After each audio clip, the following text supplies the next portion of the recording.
Hello hello granny. Granny আমার না খুব মন খারাপ করছে। গড আমার বাবাইকে আর গ্র্যানিকে কেন কেটে নিল বলো? আমার ফ্যামিলিটাকে কেন ভেঙে দিল? আমি তো সব খুব মিস করছি। আর সোনা, আমরাও তোমায় খুব মিস করছি। তুমি চলে যাওয়ার পর আমি এক টুকরো খাবারও মুখে তুলতে পারিনি, দু চোখের পাতা এক করতে পারিনি। আর তোমার বাবাই সারাদিন তোমার ছবি আঁকড়ে ধরে কাঁদছে। মা, আমি ফিরতে চাই তোমাদের কাছে গ্র্যানি, কিন্তু আমি সত্যি জানি না কি করলে মামাকে সত্যি তোমাদের কাছে নিয়ে যাবে। বাবাইও আজকে আমাকে বললো যে বাবাই নাকি আমার নিজের বাবাই নয়, কি কাকতাল নাকি আমার বাবাই। আর সোনা, নিজের সন্তান নিজের ছেলে মেয়ে হলে যে শুধু ভালোবাসা যায় তা নয়। আজ তোমায় আমি একটা কথা বলছি, শোনো, যে কথা তোমার মাম্মাম তোমাকে কোনোদিনও বলেনি।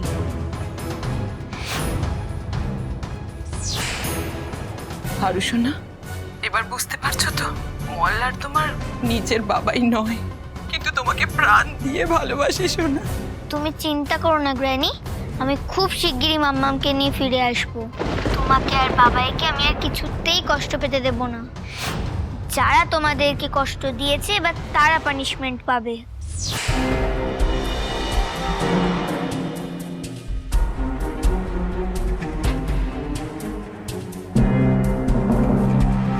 কথা হয়ে গেছে? আচ্ছা চলো, অনেক রাত হয়ে গেছে মা, এবার শোবে, চল এসো।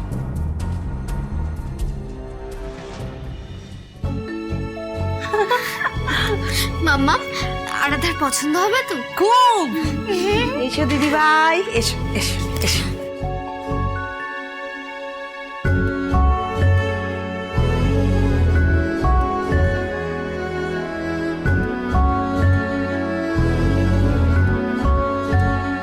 না আরু, খুশি হলে হবে না, আমায় ওদের কষ্ট দিতে হবে, তাহলেই আমি নিজের বাড়ি ফিরতে পারবো। আজ থেকে এটা আমাদের আরাধ্যারও ঘর। দুই আরু আর অংশু এ ঘরেই থাকবে আর এ ঘরেই শোবে। না, আমি সবার সঙ্গে একটা রুমে থাকতে পারবো না। এইটা যদি আমার রুম হয় তাহলে আমি মামার সঙ্গে এই রুমে শোবো। অংশু আর দিবাই যেন এই রুমে না থাকে। That's final.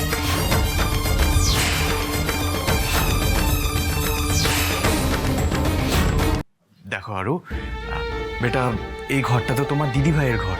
তোমার দিদিভাই জন্মের পর থেকে এই ঘরেই থেকেছে, এই ঘরেই বড় হয়েছে। অংশও তাই। তাই ওরা দুজন এই ঘরটা ছেড়ে কোথায় থাকবে বলো? আর তাছাড়া একটা ঘরে তোমরা ব্রাদার সিস্টার্সরা একসাথে থাকবে, এটাই তো ভালো, তাই না? তুমি এই ঘরে থাকবে, তোমরা তিন ভাই বোন একসাথে এই ঘরে থাকবে দেখে তোমার দিদিভাই এই ঘরটাকে কত সুন্দর করে সাজিয়েছে। চারদিকটা একবার ঘুরে দেখো। আমি মামামের সঙ্গেই থেকেছি এত বছর, আমার মামামকে ছাড়া একদমই ঘুম আসে না। থাকলে আমি মামামের সঙ্গে এই ঘরেই থাকবো।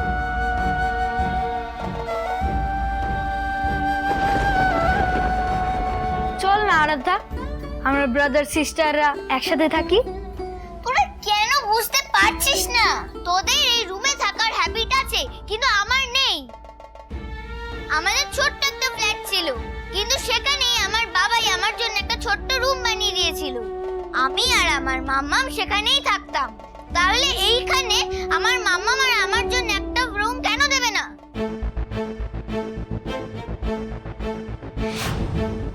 আজকে তোমরা সবাই কেন আমাকে এখানে থাকতে জোর করছো? আমি তো আমার বাড়ি আমার ফ্যামিলি ছেড়ে চলে এসেছি, তাহলে তোমরা কেন আমার জন্য কিছু একটু করতে পারছো না? আরু, এদিকে এসো। তুমি এরকম কেন করছো? কেন জেদ করছো? তুমি তো এরকম ছিলে না। তুমি তো সবার সঙ্গে কি সুন্দর ভালোবেসে মিলে ঝুলে থাকতে, সবার কথা ভাবতে, এরকম কেন হয়ে গেছো তুমি? জবাই থেকে বাড়িতে এসো, অশান্তি করছো, সবার সাথে মিসবিহেভ করছো তুমি।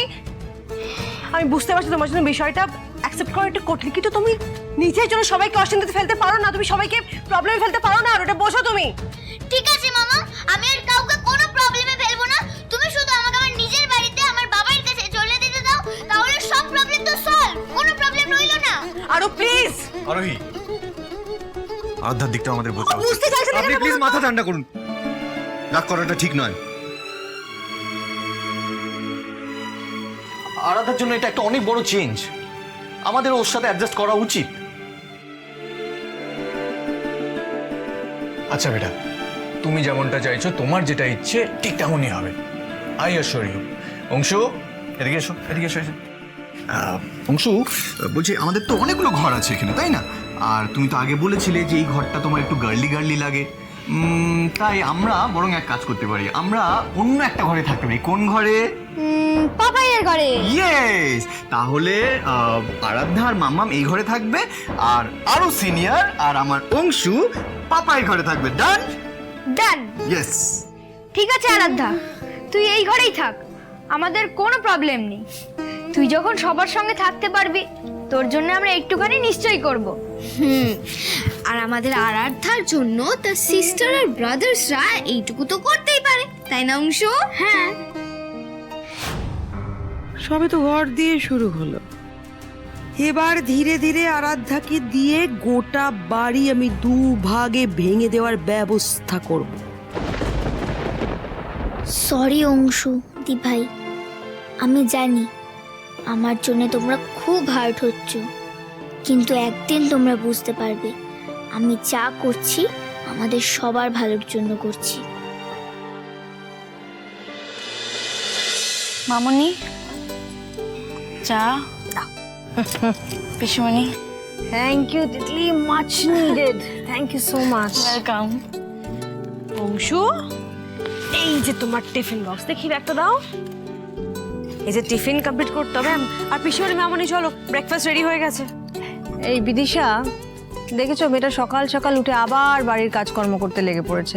আচ্ছা শোনো, আমি একটা কথা বলছিলাম, হিরু কাকা না এখনো আসতে বেশ কিছুদিন সময় লাগবে। উনি থাকবেন প্রবাসের ওখানে কয়েকদিন, সেটা তো বিশেষ ভালো যাচ্ছে না ওনার। একটা কথা বলি, একটু রান্না বান্নার কাউকে রাখি, বুঝেছো? নাহলে না মেয়েটার রেস্ট নেওয়ার সময় পাবে না একদম। ভাবছো কেন? রেখে দাও। মামুনি, কোনো রান্নার লোক দরকার নেই। হ্যাঁ, আজকে 10 বছর পরে আমি তোমাদের জন্য রান্না করার সুযোগ পেয়েছি। আমার রান্নার লোক কিসের বলো তো? কিচ্ছু লাগবে না, আর আমি একদম ফিট আছি, কোনো শরীর টরীর খারাপ নেই। রান্নার পিসিমণি, তোমাকে একদম চিন্তা করার দরকার নেই।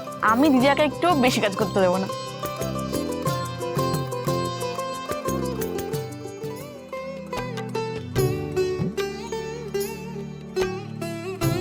ভবন কেমন আছে এখন?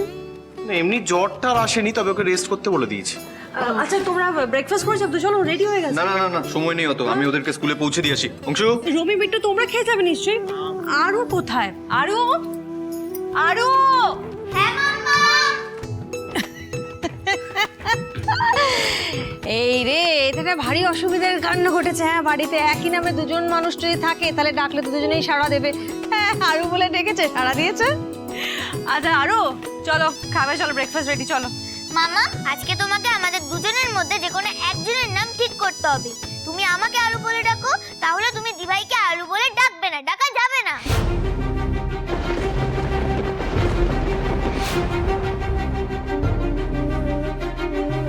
সোনা, তুমি কি জানো তোমার ওই আরুদি ভাই, ও কিন্তু তোমার মাম্মামের মেয়ে নয়, ও শুধু অনিরুদ্ধর মেয়ে।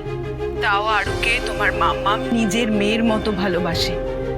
যেমন তোমার বাবাই তোমাকে ভালোবাসে, ঠিক তেমন।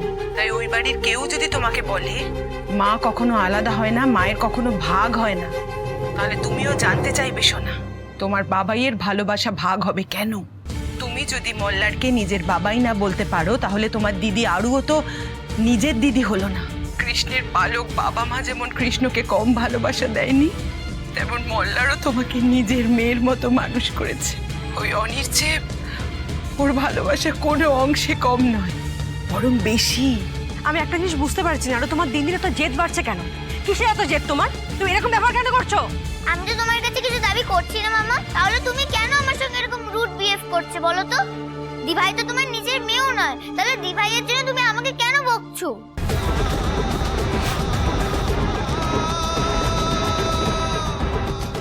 তুই এসব কি বলছিস আরাধ্যা? আমি ঠিকই বলছি অংশু, দিভাই তোমাদের নিজের দিভাই নয়, দিভাই তোমাদের স্টেপ সিস্টার।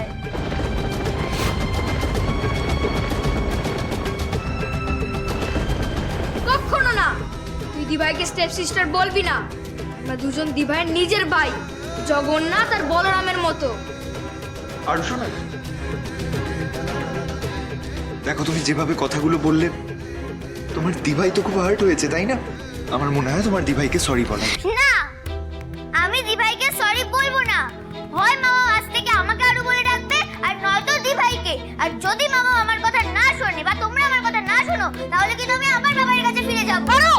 মামা আরও তো ঠিক কথাই বলছে, বলো দুজনের এক নাম হলে তো কনফিউশন হবেই। তার থেকে বরং তুমি আজ থেকে না আমাকে আর আরও বলে ডেকো না। আমি আমার মেয়েদের কি নামে রাখবো সেটা আমি ডিসাইড করব। আর আমার কাছে আমার দুই মেয়ে অংশু বাবান কেউ আলাদা নয়, সবাই সমান। আর আরাধ্যা, তুমি একটা কথা কান খুলে শুনে রাখো, এই বাড়িতে কখনো কোনো স্টেপ মাদার ছিল না, কোনো স্টেপ সিস্টার ছিল না, আর থাকবেও না। আর একটা কথা বুঝতে পারছো, তুমি এরকম কি করো? একদম তো এরকম ছিলে না। মাম্মা, আগে তুমিও তো এরকম ছিলে না। মামা কেন এটা নিয়ে কথা বাড়াচ্ছ? আমি তো বললাম আমাকে আরু বলে ডাকার দরকার নেই। আজ থেকে না তোমরা সবাই আমাকে আরোহী বলে ডেকো, তাহলে আর কোনো কনফিউশন থাকবে না। মামামের নামও তো আরোহী, এবার মামামের সঙ্গেও গুলাবে। দেখো মামা, ঠিক হবে। অনেকক্ষণ ধরে তুমি অনেক কথা বলছো। আরো তুমি দি ভাইকে আরু নামে ডাকতে বারণ করেছো, আমরা সবাই সেটা শুনেছি। এবার চুপচাপ দাঁড়িয়ে থাকো। তুমি যাও, ব্যাগনে স্কুলে যাও। যাও। বলবো না মামা, কিন্তু দেখো ঠিক কনফিউশন হবেই। আমি আসছি, আমার লেট হয়ে যাচ্ছে।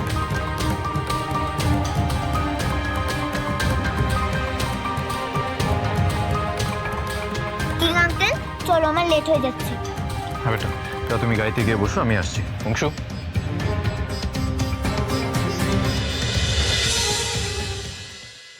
আরাধ্যার সাথে আমাদের ঠান্ডা মাথায় ডিল করতে হবে।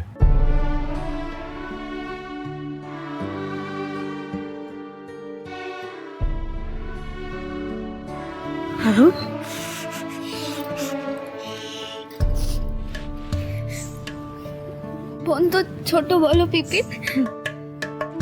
আমিও যখন ছোট ছিলাম আমি তো কত জেদ করতাম, অনেক জোর বায়না করতাম। আমার খারাপ লাগেনি, ছোট কথা খারাপ লাগেনি আমার। বিট্টু, তুমি কারোর সাথে যাও তো।